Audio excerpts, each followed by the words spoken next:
Okay, so I apologize for the that audio on the last one. I flipped over the phone and just tried it this way with the microphone closer. Um,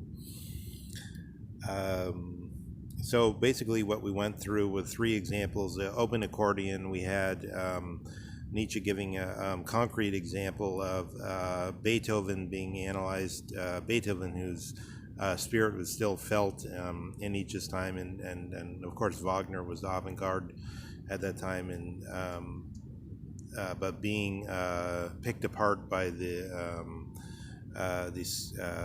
the harpies, as it were, of the scientific consciousness, scientific in the sense of a rigorous and consistent grasp of the facts of the text, as it were, going in the direction of close reading. The second thing we looked at was his criticism of Hegel's system, and then of Hartmann's quote showing that if you take the concept of evolution metaphysically, it becomes radically illogical and totally useless. I'm thinking now of an approach from the point of view of Leo Strauss. So Strauss says that Nietzsche was concerned with the long run, and he contrasts this with Marx and Engels. So Marx and Engels were concerned with the longue durée, as it were, on the this term that's chic, and probably most people don't consider its actual meaning. But in any case, let's say the longue durée here means long duration is that there's an ascent of history, and this is what Marx's system shows very closely in terms of material terms. Hegel's system shows it in terms of organization of society, or Geist, or the way that people's minds move in sync, and eventually, by the way, I mentioned in passing, and I want to go into it later, is that I don't think Hegel has actually in any serious way been shown to be wrong, for the simple reason that the principle of equality is of a kind of the great magnitude of the power of that principle is in all practical terms, not to be outstripped. Everybody appeals to their rights, which implies that all people on the earth have rights, therefore all people are equal, therefore the primacy of the rule of law. And that raises all kinds of deep questions of the different, who is then more advanced in terms of coming to the rule of law. Obviously, you could demonstrate very simply that therefore the Russian spirit is behind in the rule of law, because they simply have internalized the rule of law much less than the Anglo-spirit. But on the other hand, the Anglo-spirit is in a certain sense very servile, because they're so much internalized the rule of law, and maybe the laws are bad. But in any way, going on, Strauss says Engels speaks of the declining branch of history, and thereby he admits that even though we come to the what Kojève later called this heterogeneous society, which I gloss as the society where the problems raised by Zola and the Dreyfus affair. The Dreyfus affair is not possible in the heterogeneous society, because, or more pointedly, the current issue of the, let's call it very, without going into the politics, let's say there's let's use the scientific terms, there's an unconscious bias against African Americans in America. So therefore, there's not a heterogeneous society, because not people aren't equal under the law. So Marx and Engels admit that there was the ascending branch of history and a declining branch. So this is basically an appeal to empiricism. You see this in a more, almost I would say, the most extreme form in Fukuyama himself. So, in passing, I mentioned it's interesting, these discussions between Fukuyama and Dugin, Alexander Dugin, because Dugin takes very much the position of the American and the elite anthropology departments all over the world, over and against universal human rights views. And the anthropology departments made objection even at the time of the end of the World War I, when the original human rights code was brought in by Roosevelt and Eleanor Roosevelt especially. But Nietzsche is not particularly interested in the empirical issues.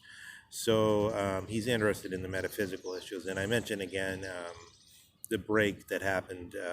Even Hobbes, who is, Leo Strauss says it was very difficult for him to understand as a young man what happened with Hobbes. And the reason is because Hobbes is essentially still on the side of metaphysics in the tradition. He simply lowers the goalpost. He says we need to stick with what Leo Strauss glosses by using Churchill's phrase, low but solid ground. So he uses such criteria as that the human being is interested in self-preservation, doesn't want to be killed, and he says such things as a man will put a lockbox on his to keep his money even against his own children, which is true. So, and then it seems like from this you get this low but solid ground to analyze all human things, and you avoid the idealism of a Socrates who says justice must be the principle that tells us how to improve man, and other such. Instead, justice can be weighed on the basis of self-preservation. But in this, we remain in the metaphysical realm, and you can see that in the debate between Hobbes and Boyle over the question of the vacuum, which then leads into the metaphysical questions of the modern physics. Here in this essay, Nietzsche quotes Goethe to say that, and the concept of the inertial frame of reference, which is still very powerful. And then so Nietzsche quotes Goethe to say that Newton had this troubled feeling of his own error, and going into this sort of sterile principle of which leads eventually to this, which Heidegger despises, I think, to the core of his being. He finds very repellent that the highest representatives of the Western world should stand forward unblushingly and tell us that reality is that which can be measured, which is utterly idiotic, because obviously reality is not only that which can be measured, but that is the standard, which if one pushes, one might have to get from the hard sciences, but one doesn't have to push. One can say from the Straussian point of view, from the common sense point of view, there's such a thing as the hard sciences. They don't need to be scientifically analyzed to the point where we say in a rigorous way exactly what the hard sciences are. We just know that there's hard sciences. So what Strauss says against the sciences in this Nietzschean frame is that if we speak of improvement of human life, are we genuinely improving human life? And then you think of such things as Monsanto's, or however the chemical companies called it. They say we're growing crops faster, but then the crops don't actually get the same nutrients because they're produced in a worse way, or we're more efficient in our agriculture, but food is actually worse for human beings. Or Strauss found it sufficient, speaking within the Cold War, to simply mention the atomic bomb and the threat of the destruction of all things, as he put it.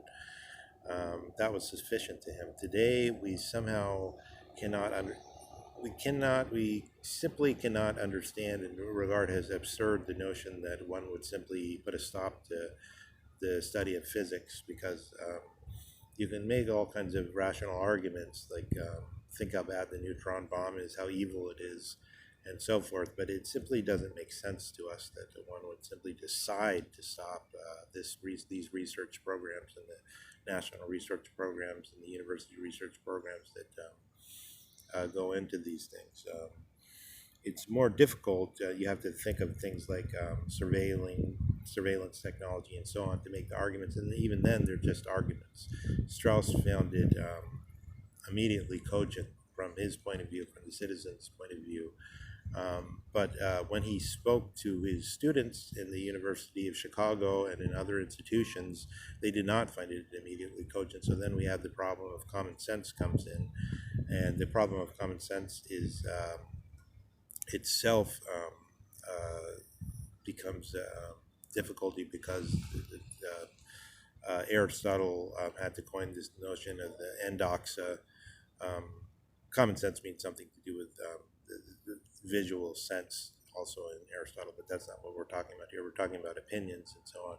And then the Catholics usually speak of the general opinion of mankind. We speak today of common sense. And Leo Strauss, who introduced his idea of the citizen's understanding in the context of his revival of Platonic philosophy. His last book was called by his own wishes Platonic philosophy, even though it was not principally, some of the essays in it were about Platonic dialogues, but not on the whole. It wasn't chiefly about Platonic philosophy, which and one comes to the view that Strauss wants to reintroduce Platonic philosophy in order to counter the modern crisis. All right, let's go into that more next time.